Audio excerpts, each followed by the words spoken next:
বলতেছেন আজকে আমি একটা স্লোগান দিব, যেই স্লোগানের মধ্য দিয়ে ওই শয়তানেরা যেন যুদ্ধের ময়দান ছেড়ে পালিয়ে যায়। তারা এমনি ভাবে নারায়ে রিসালাত বলেছে, আর সমস্ত সাহাবায়ে কেরাম উচ্চ কণ্ঠে আকাশ পাতালকে মোহিত করে বলতে পেরেছে, ইয়া রাসূলুল্লাহ, ইয়া হাবিবাল্লাহ। চিৎকার মেরে বলুন সুবহানাল্লাহ। ইয়া রাসূলুল্লাহ স্লোগান বলে ফালতু। কুয়াকাটার একটা মৌলবী আছে না, এই কুয়াকাটার বরিশাল্লা কুয়াকাটা হাফিজ বলে হাফিজুর রহমান সিদ্দিকী সাহেব বলছে ইয়া রাসূলুল্লাহ স্লোগান নাকি এটা কি ফালতু স্লোগান। নাউযুবিল্লাহ। আরে যেখানের মধ্যে আল্লাহর জিকির আছে, ইজা যুকিরতু যুকিরতা মাই। আল্লাহ বলছে قال الله تعالى في الحديث القدسي اذا ذكرت ذكرت معي يا رسول الله يا حبيب الله। এই আমার যেখানে জিকির থাকবে সেখানে আপনার জিকির থাকতেই হবে। সুবহানাল্লাহ। আযানের মধ্যে আছে কি নাই? কালেমার মধ্যে আছে কি নাই? নামাজের মধ্যে আছে কি নাই? আত-তাহিয়াতু লিল্লাহি ওয়াস সালাওয়াতু ওয়াত তাইয়িবাত আসসালামু আলাইনা। হইছিনি না? ইউ আইয়ুহান নবী না থাকলে নামাজ হবে না। প্রধানমন্ত্রীর যদি নামাজের ভিতরে সালাম দেন হবে না। যদি জাতিসংঘের প্রেসিডেন্টে সালাম দেন নামাজের ভিতরে, কিন্তু আমার নবীর যদি নামাজের ভিতরে সালাম না দেন তাহলে কি হবে? দেখছেন নি? যেই নবীজি নূরের নবী, যিনি পায়খানা মোবারক নূর, প্রস্রাব মোবারক। আর একটু আস্তে কয়েন সর। এই সমস্ত কথাবার্তা হারিয়ে যাচ্ছে, কিন্তু এই সমস্ত কথাগুলাকে আমাদের বুকের মধ্যে ধারণ করতে হবে। যুবক, সুন্দর চেহারা দেখে তোমরা সুন্দর বক্তব্য শুনে তোমরা ওই দিকে ধাবিত হইও না। আল্লাহর ওলির কদমের মধ্যে গিয়ে পড়ো, দেখবা নূরের নবীকে এমন একটা কুনাকুনি রাস্তা আছে, যেই কুনাকুনি রাস্তা দিয়ে আমার নবী কামলেওয়ালার চেহারা মোবারক দেখায় নিব। আর একটু জোরে বলুন আল্লাহু আকবার।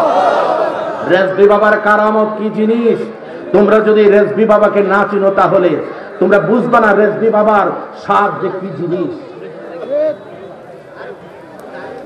বন্ধুরা আমার, আসল কথাটা বলা যায়, ওই সাহাবীর নাম কি ছিল?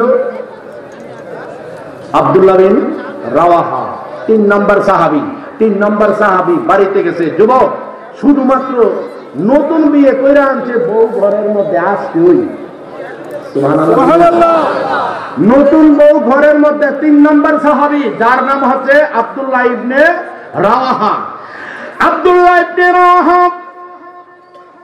ঘরের মধ্যে গেলেন। ঘরের মধ্যে যাইয়া ঘর থেকে না, ঘরের মধ্যে গেলেন না, ঘরের মধ্যে গেলেন না, উঠান থেকে দরজার বাহিরের থেকে বলতেছে, বিবি গো, ও বিবি, আমার নবী ডিক্লারেশন করেছে আমি যুদ্ধে যাইতে হবে। কিছুক্ষণ আগে তোমাকে বিবাহ করে কবুল করিয়া তোমাকে নবপত্নী হিসাবে ঘরের মধ্যে আনছি। আমি তো চলে যাচ্ছি যুদ্ধের ময়দানে। ডাক পরে বলতেছে, বিবি গো, বিবি গো, আমি তোমার কথাবার্তা শোনার জন্য আমি তোমার সঙ্গে অনেক কথাবার্তা ছিল, কিন্তু কথাবার্তা বলতে পারলাম না। বিবি ডাক করে বলতেছে, স্বামী গো, ও প্রাণের স্বামী, মদিনার জমিনের মধ্যে শুনছি আপনি নাকি বহু সুন্দর, এত সৌন্দর্য একজন সুদর্শন পুরুষ আর নাই, এত যুবক এত সুন্দর পুরুষ আর নাই, কিন্তু আপনি চলে যাচ্ছেন। আপনার চেহারাটা দেখবার, আপনার শরীরটা দেখবার জন্য আমার বেকুল হয়ে যাচ্ছে, কিন্তু আপনি একটু কাছে আসুন। আমার নবীজি আপনাকে অনুমতি দিয়েছে যুদ্ধের ময়দানে যাওয়ার জন্য, কিন্তু একটু কথা বলুন, আপনি বাহিরে দাঁড়িয়েছেন কেন? বাসর হয় না, আপনার সঙ্গে কোনো কথা হয় না, আপনি একটু ঘরের মধ্যে আসুন, আপনার চেহারাটা একটু দেখব। যদি আপনি যুদ্ধের ময়দানে যান, যদি শহীদ হয়ে যান, তাহলে তো আপনাকে আর দেখতে পারবো না। তাহলে কি করব? যদি যুদ্ধের ময়দান থেকে আর না আসতে পারেন, আমি প্রেম নিবেদন করার জন্য আপনাকে কথা বলি নাই। আপনি ঘরের মধ্যে আসুন, আপনার চেহারাটা একটু ভালো করে দেখে নেয়, কাল হাসরের ময়দানে যেন আপনাকে তুগাইয়া তুগাইয়া আমি বের করতে পারি। চিৎকার মেরে বলুন সুবহানাল্লাহ। এই কথা বলার পরে স্বামী ডাক করে বলতেছে, ও বিবি, ও বিবি গো, প্রেম নিবেদন করার সময় নাই। আমার নবী, রহমতের নবী, মায়ার নবী, বরকতের নবী দাঁড়ায় আছে। নবীজিকে এমন ভাবে অপেক্ষামান রাখা ঠিক হবে না। আমার নবীজি বলছেন, যার যার মা বাবা স্ত্রী যদি করে থাকে, তাকে নিয়ে তার কাছ থেকে তোমরা বিদায় নিয়ে চলে আসো। এখন আমি তোমার কাছ থেকে বিদায় নিচ্ছি। তবে বিবি একটা কথা বলে যায়, যদি আল্লাহ পাক রব্বুল আলামিন আমাকে যুদ্ধের ময়দানে শহীদ করেন, আমার নবীজি ভবিষ্যৎবাণী দিয়েছেন আমি আর ঘরের মধ্যে ফিরতে পারবো না। তবে একটা কথা বলে যায়, আল্লাহ যদি চাকেন, আমাদের তো কোনো বাসর রাত হয় নাই, আমি তোমাকে স্পর্শ করি নাই, আমি তোমাকে হাতটা পর্যন্ত ধরি নাই, আমাকে তুমি পাওয়ার জন্য বেকুল হয়ে আছো আমি জানি। তবে আমি একটা কথা বলে যাই, বিবি, তুমি যদি সহ্য করে থাকতে পারো, আমি যদি শহীদ হয়ে যাই, আল্লাহ পাক রব্বুল আলামিন বেহেশতের মধ্যে আমাদেরকে বাসর করাইবে। আর একটু জোরে বলুন আল্লাহু আকবার। মিরপুরের যুবকরা রে, ও মিরপুরের যুবকরা, আজকে তোমরা কি হয়ে আছো? আজকে মদ গাজার মধ্যে তোমরা পড়ে আছো, ফ্যান্সি ডিলের প্রেমে পড়ে আছো, বন্ধু বান্ধবদের মহলে পড়ে গাজার মধ্যে, আড্ডাখানার মধ্যে পড়ে রইছো। এই সমস্ত গাজার মধ্যে, আড্ডাখানার মধ্যে পড়লে কি হবে? আল্লাহ রাসূল তোমাদের প্রতি বেরাজ হয়ে যাবে।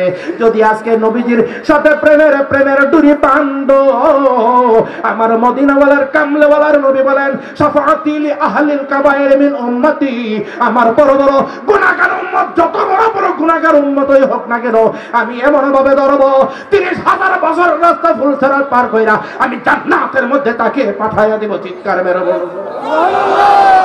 আরেকটু জোরে বলুন আল্লাহু আকবার। জোরে সুরে বলুন ইয়া রাসূলুল্লাহ।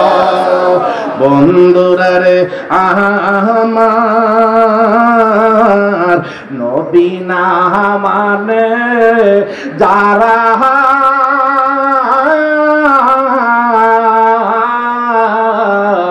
মহাহের কাফের তারা, মহাহেদ কাফের তারা, এই দুনিয়ায় ভজনে তার নাই মজুরি।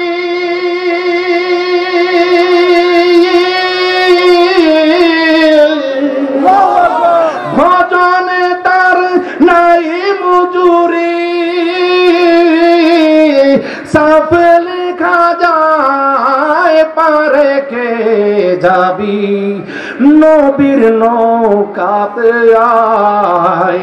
হে যুবক, পারে কে যাবি নবীর নৌকাতে আয়। বেসরা নিয়ে যারা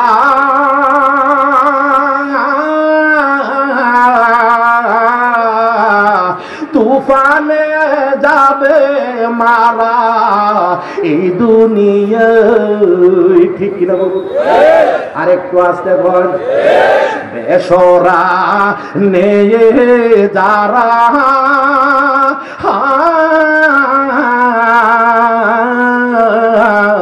তুফানে যাবে মারা, এই দুনিয়ায়।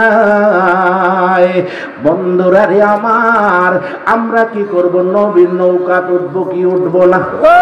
আর একটু আসতে কোন উঠবো কি উঠবো না? জাফর বিন আবু তালেব, যায়েদ বিন হারিস আমার নবীজির সামনে, জাফর বিন আবু তালেব নবীজির সামনে চলে এসেছে। এমন অবস্থায় কি হয়েছে? জাফর বিন আবু তালেব আমার নবীজির সামনে উপস্থিত হয়ে গিয়েছে। এখন বলতেছে কি,